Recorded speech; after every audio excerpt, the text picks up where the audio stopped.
not silence. So. Cool, awesome. Well, hey, good morning, y'all. Welcome to the 21 Days of Prayers. Me, Henry, your youth director. We're here with Eve Gleason. How's your morning been so far? It's been beautiful. Been beautiful. It's really nice out here today. What's the commute like from Lovettsville to here? Is To it Percival? to Percival? Well, back roads mostly, so it's just kind of quiet this morning. Got the normal backup at 287 and get through that and we're good. Nice. Yeah, I woke up at up in Gainesville, so a little bit further away. Woke up at like 5:30. My dogs were barking. I think my dad woke up and he didn't like that. So that was fun. But hey, if you're just joining us, good morning. Say good morning in the comments. Say hi to one another. Let us know that you are here. And where are we right now, Eve? Community center right in front of the playground. There'll be kids here later today for probably after school activities. Yeah. That kind of thing. Yeah, there's like a little softball field here. There's another playground, a basketball court. So kids just love to come and hang out here and play and whatnot. Yeah. Did you ever like the playground growing up? So my playground was the Hamilton playground growing up, and it still has all the things. It's a lot more interesting than this playground. But back then, all the things were wood and metal, and you got splinters, and you got hot, and that was growing up in the 80s. Oh gosh, my favorite game growing up in the playground was, we called it Mulch Monster. I don't know if you guys ever played that growing up. Put your favorite playground game in the comments. But like, it was like tag, and somebody was it, but they had to close their eyes, and everyone else couldn't get on the mulch. So every time someone got on the mulch, they would yell Mulch Monster, and if you were on the mulch, you were it. So that was my favorite game growing up. So, but love the playground and whatnot. But hey, if you're just joining us, this is Eve Gleason. She's been, how long have you been at PBC? Probably about a year and a half now. Year and a half? Okay. But my husband grew up at PBC, so we have a pretty deep family connection there. Oh, I didn't know that at all. Oh, that's awesome. Well, Eve's daughters go to Dwell, Selena and Ariel, and they're really consistent, and it's cool to have them, plugged into our ministry, and it's been really cool to see them grow. But one thing you might not know about Eve is that Eve has adopted them, right? And she has a passion to see orphans be loved, right? God is a father to the fatherless. So Eve, just tell me about your story. Right, how did God lead you to Percival? How did God lead you to start caring for orphans and adoption? That is a great question, Henry. It goes way back, like it does for most of us. My story starts in a highly dysfunctional Christian family. So my parents led me to the cross at an early age. I committed my life to the Lord when I was a toddler and was baptized at 4 years old. I remember that. I knew what I was doing, even though I was very young. But it was not a peaceful family. It was not the kind of family you want your children to grow up in. And so there were times when I would be listening to my parents fight and wondering if they would both be there when the argument was done. And I would curl up in my closet with a hymn book and pray the hymns. Wow. And it was during that time that God put children in distress on my heart, because I was a teen in distress.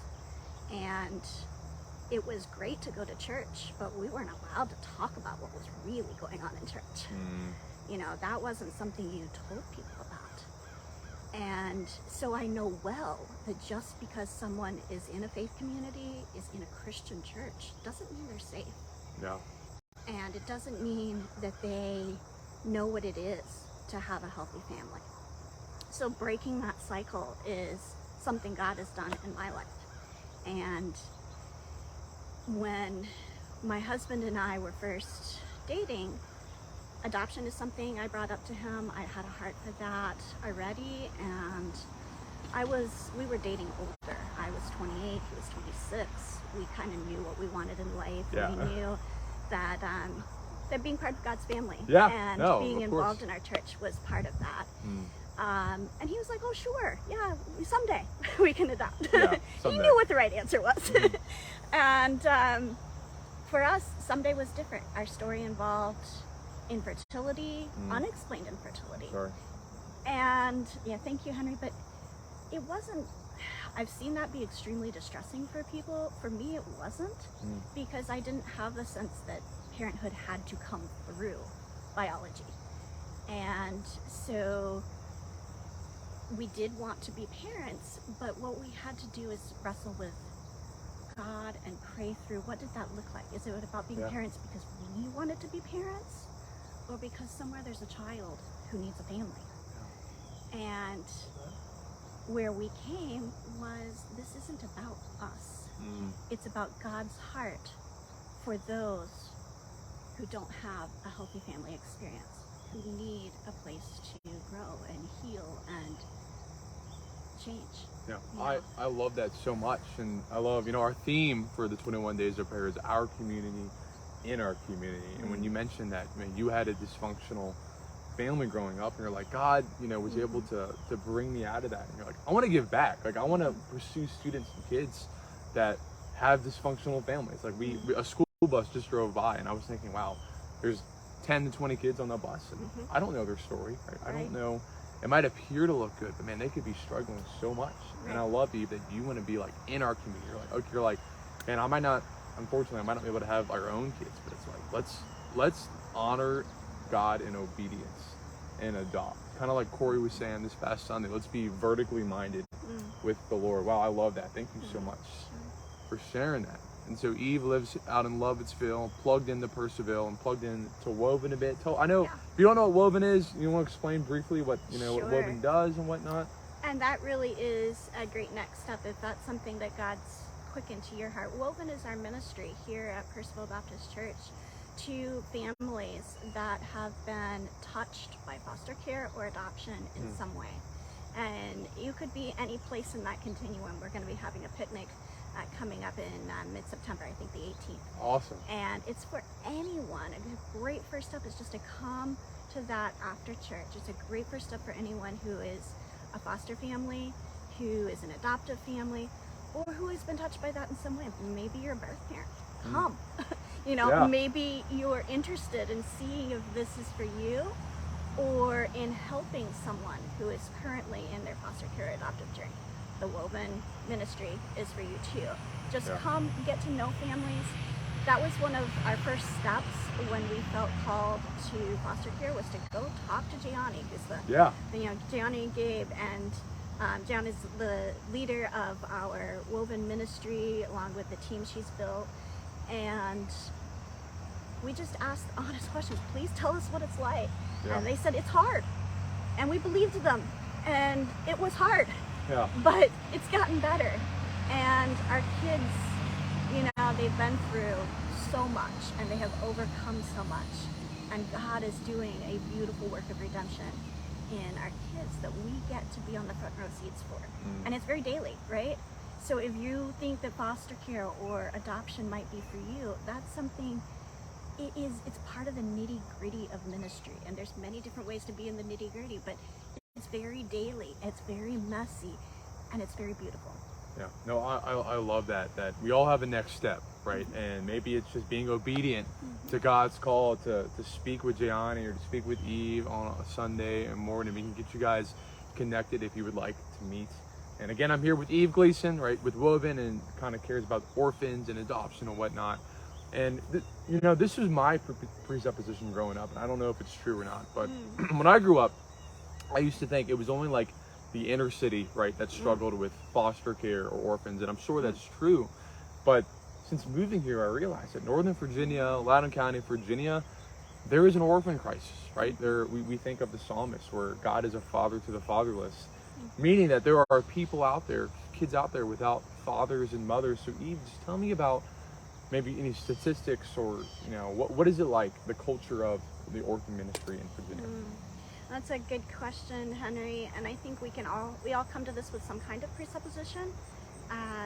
For me, it was that people in care, children in care, are coming from an economically disadvantaged background.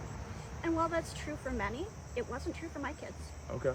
And so it's helpful if we kind of like let go of some of those presuppositions and just find out, like, who is God calling us to, and what are they like, and what is their story. And so here in Virginia, for example, There are 8,000 kids in care throughout our counties. 8,000. And 850 of those children are legally free for adoption. And that means that they are orphans from the perspective of the state. The parental rights of their biological parents have been terminated, or they have suffered loss through death. But either way, if you are in foster care at any stage, you've been through great loss, through great trauma. And so for these kids, I found out when we were in the process with our children that there were roughly 40 kids in care in our county, in Lough County, at any given time. And those numbers have varied a lot. Sometimes it's less, sometimes it's more. But to your point, Henry, we often do think of foster care as an inner city crisis, and yet the opioid crisis has fueled a crisis in foster care. And so as there's more and more addiction through all levels of society, it becomes more and more likely that addicted parents are unable to care for their children. And those may not be situations of active abuse, they may be situations of extreme neglect and inability through mental health and addiction issues to provide proper care to the children. And so if that doesn't turn around, and the goal of foster care is always reunification, it's always to reunite a child back into a healthy family environment. And it's only when that isn't possible that children become free for adoption. But what happens is, as the opioid crisis has expanded, through all levels of our society, through our county, through neighboring counties, there's more and more children who can't be home right now or can't go back home. It's just unsafe. It's unsafe. They're not getting fed.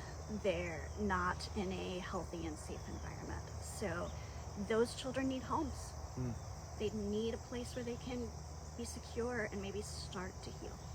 Yeah, and I just think, we think of the playground where little children have fun, and it's like sometimes kids are just afraid to go out and be a kid, have fun, play mulch monster, play freeze tag, and play all that because of the home crisis. They don't have a home, they don't have a healthy home. And Eve, I love that you have played your part in being pro-life, right? You're like, I want to pursue children in orphans, pursue children in foster care and children's and unhealthy homes. And I love that you said to drop the presuppositions, kind of like I was saying, and just being obedient to what the Lord has, to being a father to the fatherless, to being a mother to the motherless. I love that, Eve. And I think of our viewers watching, right? What's like a next step for them? Yes, speak with Eve, speak with Gianni on a Sunday, but what is something that we can do now, right?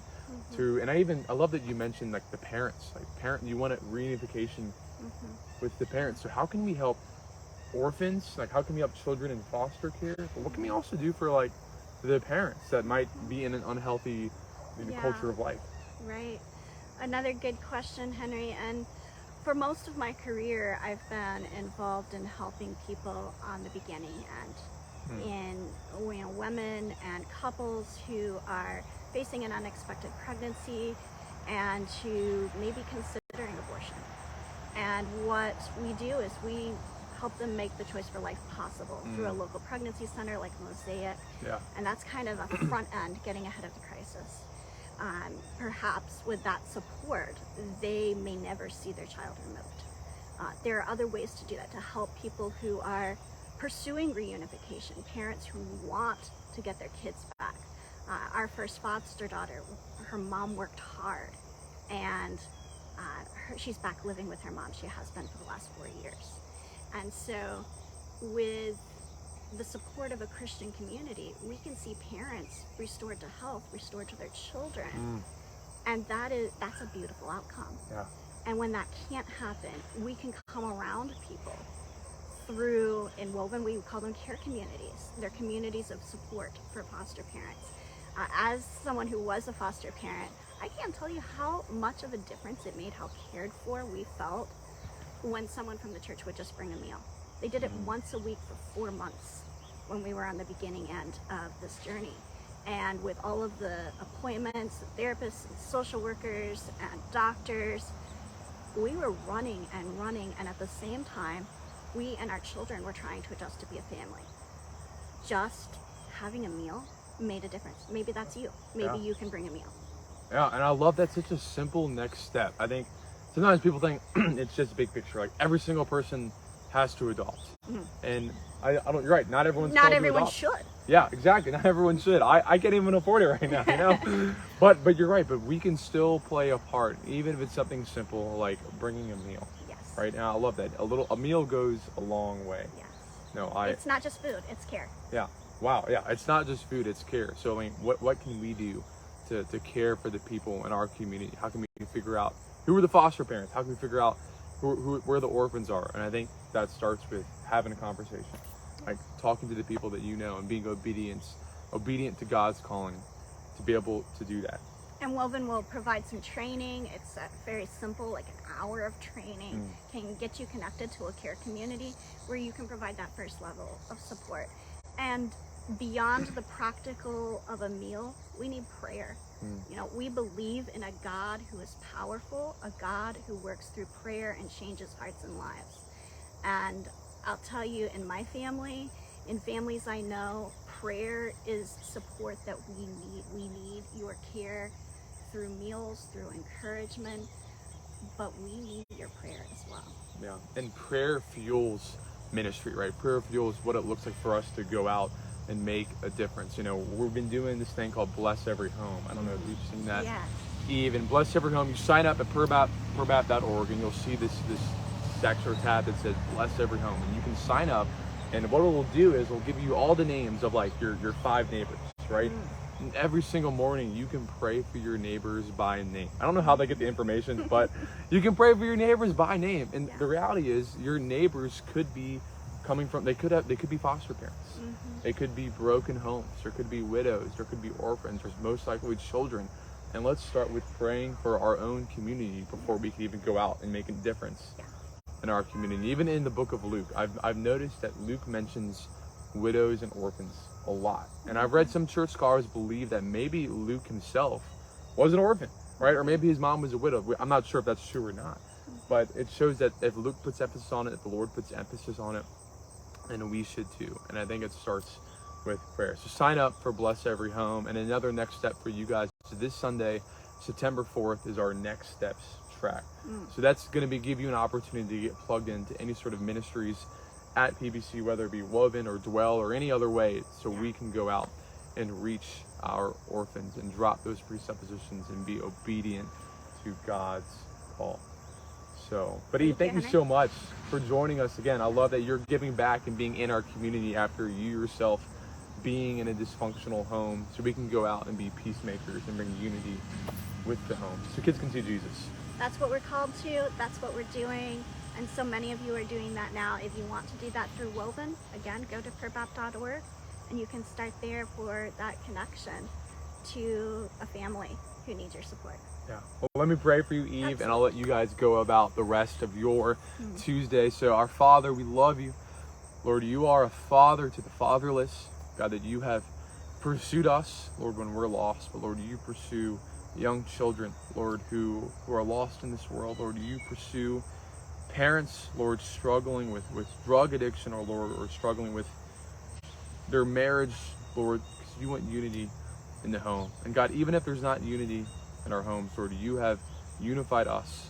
Lord, you've sent your Son to die for us. Lord, you've sent your Son to die for orphans and young children. Lord, help us take our next steps. God, we're not all called to adopt, Lord, but we're all called to care, Lord, for the widow and the orphan. And we pray these things in your name. Amen. Awesome. Eve, thank you so much for joining us. Guys, have a great rest of the day.